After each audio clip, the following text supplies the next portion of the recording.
Kahit na kailan ay hindi ako humingi ng tulong sa kanila. Kahit isang scoop ng gatas ng mga anak ko, pero tingin ko ayaw talaga nila sa amin. 9 years na kaming kasal ng asawa ko at meron na kaming 2 anak. Simula nang ikasal kami ng asawa ko hanggang sa nabuntis at nanganak, wala akong nakikitang kamag-anak ng asawa ko or kapatid or magulang niya na pumunta sa hospital para makita yung naging anak ko kahit magkapit-bahay lang kami. Pero nang magdesisyon kami mag-asawa na magpabinyag sa una naming anak, doon maraming pumunta. Maraming nagalit sa pamilya ko, lalo na yung mga tiyuhin ko, na sa hirap daw hindi sila nagpapakita pero pag may handaan ay hindi nagpapakabog. Napakasakit lang sa pakiramdam na ganun sila. At nung bumisita kami sa kanila para naman sana makita nila ang kanilang apo, pero sama lang din ang loob ang napala ko. Kasi yung kapatid na babae ng aking asawa ay may dalang pasalubong para sa mga pamangkin niya. At bukod tanging mga anak ko lang yung wala. Pag uwi namin ng bahay ay hinagkan ko yung mga anak ko habang ako naman ay naiiyak. Kasi naliliit ako sa sarili ko at hindi ko lubos maisip na bakit hindi nila kami matanggap. Kahit na 2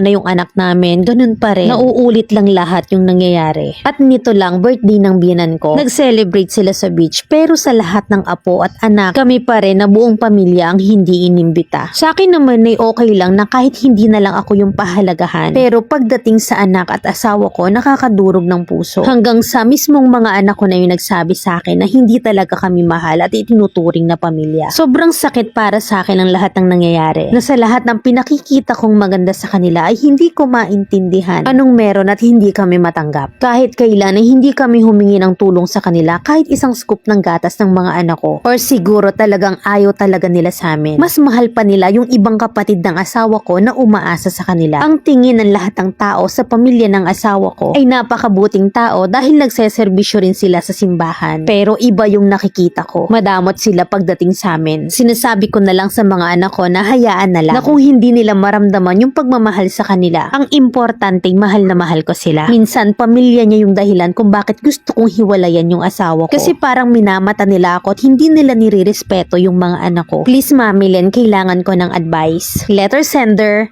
Ana.